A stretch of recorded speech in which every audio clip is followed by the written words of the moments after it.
Guys, viral po talaga ngayon isang Move It driver no, na pinagsasaksak po siya na masamang tao dahil sa kawalan po ng pagkatakot sa Diyos, ang ating kapwa ay gumagawa po ng masama. Isa sa nakakalungkot dito, ang sabi lang po ng suspect nung namatay po ang Move It driver po guys. Sorry po, patawad po. Pasensya na po. Ganun na lang yun. So yung Move It driver na namatay guys, nakakalungkot dahil meron po siyang anak na naiwan na umaasa po sa kanya. Opo, sa kanya lang po umaasa sa pangangailangan. At yung anak pa po niya, meron po itong condition autism. Wala na rin po kasi itong mama dahil nung panganganak sa kanyang mama ay namatay din po after 1 month. Nakakalungkot na sitwasyon, diba? Din ikaw na Move It driver, nagtatrabaho ka na kumikita ka sa marangal na paraan, ikaw pa yung nadadamay sa masamang gawain ng iyong kapwa po. No? Dahil sa kawalan po na pagkatakot sa Diyos, gumagawa po na masama ang ating kapwa po guys. No? Sabi dito sa Kawikaan chapter 8 verse 13, ang may takot sa Panginoon ay lumalayo sa kasamaan. So ibig sabihin yung gumagawa ng masama, nag-iisip ng masama ngayon, nagsasalita ng masama na ikakapahamak niya, wala siyang takot sa Diyos. Yun yung totoo talaga guys. So isa sa nakakalungkot no, kung sino pa yung nagtatrabaho ng marangal, sino pa yung nagtatrabaho, nagsusumika para sa kanilang pamilya, sila pa yung nadadamay sa kalukuhan, sa kapahamakan, sa kasamaan ng ating mga kapwa no. Kung sino pa yung paldo-paldo ngayon, wala pang nangyari. 'Di ba? Pero guys, itong ganitong trabaho no, hindi biro, pero itong trabaho na to ang gusto ko talaga dati pa po. No, dahil sa sistema dito na halos hawak mo yung oras mo, kanong oras ka matulog, no? Anong oras ka magising, anong oras ka mag-work, magsimula, na may time ka makahawak ng cellphone, makagawa ng content. Fit kasi talaga ito eh. Doon sa as a content creator, ito kasi nga hawak mo yung oras mo eh. Pero pag magsipag ka, higit pa sa minimum wage ang kikitain mo talaga dito, no?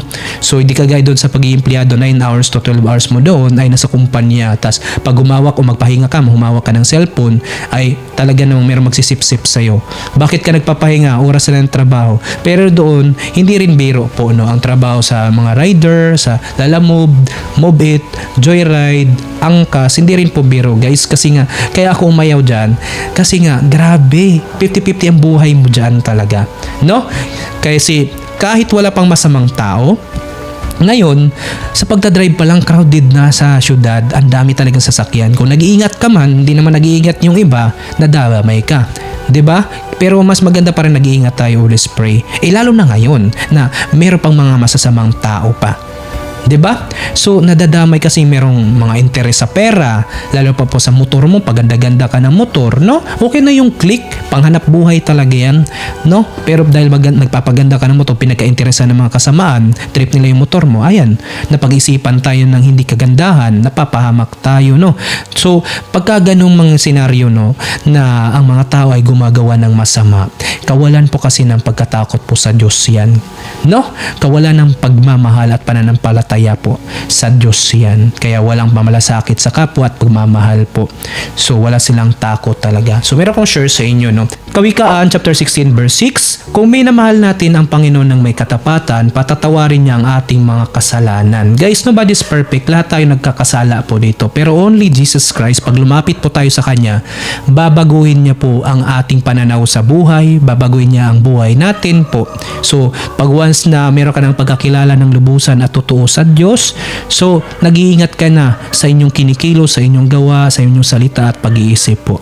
So ganun po kaganda pag meron tayong pagkakilala ng totoo sa Diyos po. Hindi po pwede na totoo ang Diyos, naniniwala ako sa Diyos, pero hindi ka naman po talaga kumikilala ng lubusan sa Kanya para maintindihan mo at maunawaan mo kung ano ba ang Diyos sa buhay natin, sino ba ang Diyos sa buhay natin, kung ano ba yung purpose ng buhay natin dito sa mundong ito, kundi to serve God, to honor God, to glorify the Lord Jesus Christ.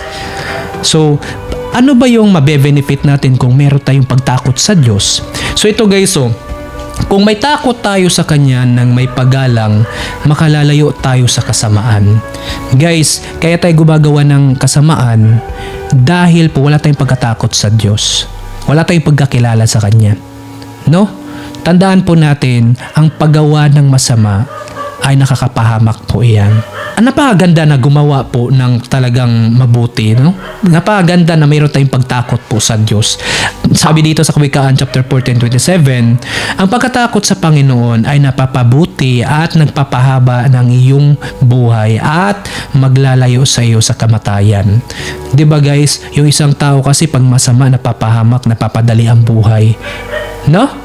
Kasi hindi nag-iingat sa kanyang ginagawa, hindi nag-iingat sa kanyang salita, no? Yung iba nagmamayabang, mayabang. Ayan tuloy, napagtripa ng mga kapwa nating tao, masama pa yung nakarinig at nakakita sa kanya. Parehas mga masasama. Ayun, napapahamak siya, napapadali ang kanyang buhay. Pero kung ikaw ay humble guys, no? Ikaw ay mabait, mabuti, matulungin, ayun no? So ikaw po ay mapapahaba ang buhay mo. No? So isa na ma-share ko sa inyo dito guys, no? Sana po ipag-pray po natin ang bawat isa, maging ako sa sarili ko guys. Pray nyo na rin po ako na mapalayo din sa kapamakan at maiwasan yung mga masamang gawain at pag-iisip po, no? Maging sa sarili po natin. Pag-pray natin ang bawat isa kahit sa ating mga kapwa, kahit sa government, ayan no, para maging okay din po yung ating bansa, no? Na yung batas nila, then yung pag-manage nila. So yun yung pag-pray natin. Kaya only Jesus Christ lagi nating lalapitan guys, no? Magbasa talaga tayo ng Biblia, no? Para tayo po ay magabayan, no? Para meron tayong guide kung paano maging mabuting tao, no? Paano tayo i-blessed. So yun eh. So tayo din ang po ang nakaka-benefit guys kung tayo po ay nagbabasa, hindi po ang ibang tao kundi tayo po.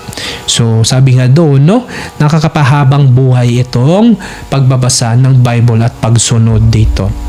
So talagang meron pa itong promise, eternal life. Yun po. So yun na po masishare ko sa inyo guys. So ako po si Chris TV. Sana po meron kinintindihan at tutunan sa content na to. At sana po nakatulong guys. Kung hindi pa kayo nakasupport, pasupport naman po ng malaking tulong na rin po yung pag-share nyo po sa ating content video. At follow na rin po guys kung hindi pa kayo nakafollow. So yun na po. Maraming salamat po sa inyong panonood at pakikinig. Maraming salamat. God bless!